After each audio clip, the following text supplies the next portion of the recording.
Welcome to my video. Today we're going to talk about, we're in the process of sanding the floor. Now in preparation for sanding the floor, there are some things that you need to do in preparation to minimize the amount of cleaning that you have to do. First of all,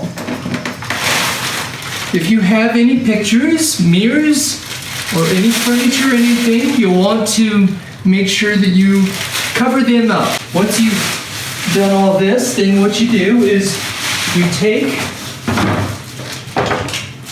tape and seal off between the bags. The reason why I'm telling you that you need to make sure that you cover everything is so that this doesn't happen. You have dust on there if you do not cover things up. Try and cover all of the things up, your lamps. Do some things in getting some garbage bags and putting it over your lamps and so on. Sometimes it's good to be able to learn from other people's mistakes. And you'll notice that we forgot to prep this area in here to protect the baseboard from the sander.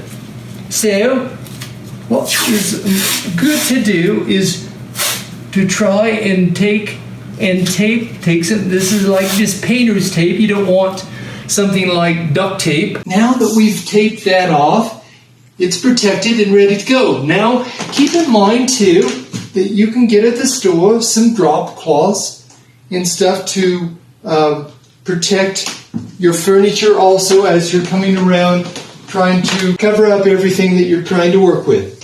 Now as we're getting ready to sand, a few things that you want to keep in mind. First of all, make sure that you have some earplugs to help to protect with the ears. That's vitally important. Also, have some safety glasses that you could use to help with anything in case of any debris. We also have some knee pads that you can get. Some are more expensive, the more cushiony ones. We do have here a belt sander that you can use. And on this belt sander, there are various types of belt sanders to use, depending upon how deep you want to go with your sanding. The lower the number on the belt, the coarser the sandpaper is, more of the finish off of your wooden floor. You'll want to use the higher end, like the 120, and that as you're finishing up when you're sanding. Want to make sure too that when you're sanding, sand it evenly. Do not sand it in spots too much because you don't want the floor to have divots. So be very careful on just going over and be patient as you're sanding the floor, because it takes a little bit of time to get the finish off, depending upon how much of a finish you have. Make sure you got a mask too that you can put on to make sure that you're covered from any of the dust that is coming around. Make sure that you take watches or jewelry off or covered up. Also make sure that you have towels that you can lay if you're doing a room that is not going to get out into the other rooms and keep the dust confined to one area. So what you can do is you put the towel down on the floor and then you can close it. Drop cloth or whatever, towel or whatever that's big enough that would cover your door, and then you just tape off the stuff with the same tape, the painter's tape. When you're sanding, there is a handle and a trigger here.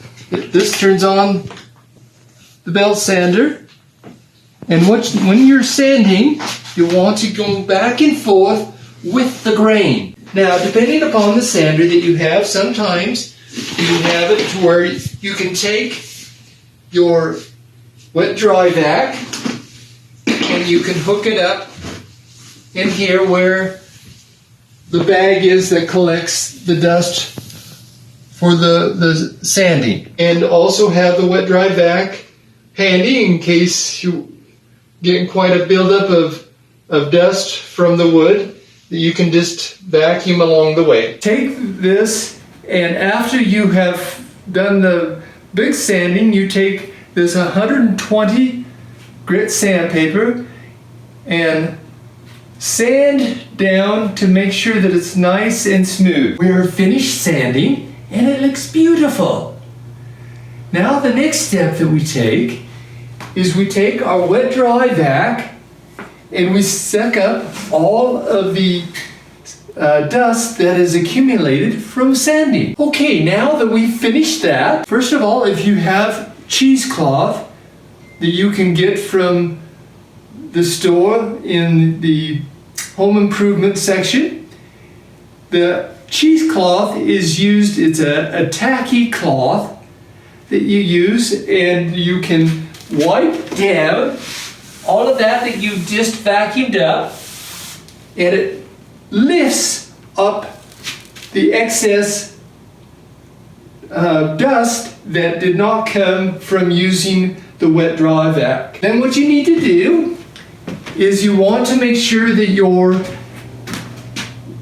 room is ventilated properly, because this stuff does smell. So then what we have is we have a pre-stained wood conditioner.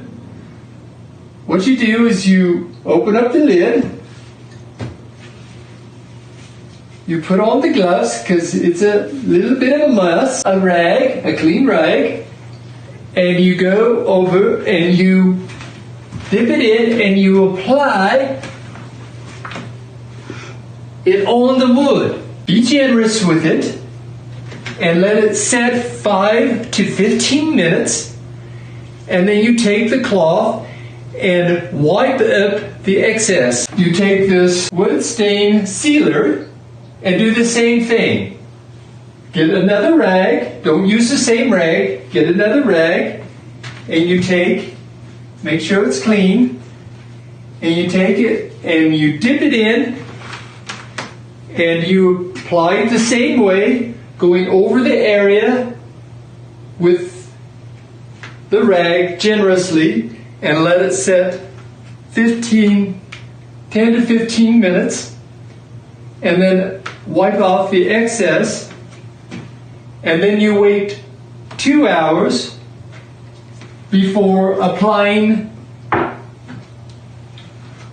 this polyurethane finish. It gives it a little bit more of a shine. If you want a little bit more of a shine on your wood, then you put this polyurethane on top of that and you let it set for 4 hours. This is not only for extra shine, but it also gives it extra protection for your wood floor. The cleaning process, you use mineral spirits to clean up your rags or whatever you're using, or if you're just wanting to throw the rags away when you're finished, you can do so with that. Or you can even use a brush if you want to brush it on, and then use the mineral spirits to clean up your brush. You're going to need to move the furniture around. Make sure that it is cured for 24 hours before moving the furniture. And what I suggest is that there's some pads that you can purchase at the store that you can put underneath. It's called furniture pads, and you can put those underneath the bed as you're sliding it for it to slide easier. Here's the difference between the finished and here's the unfinished on to the finished portion. We've looked at this. It is beautiful. It is very good. Now remember, if you like this video, please press the subscribe button and hit the thumbs up and turn the notification on. Thank you for watching.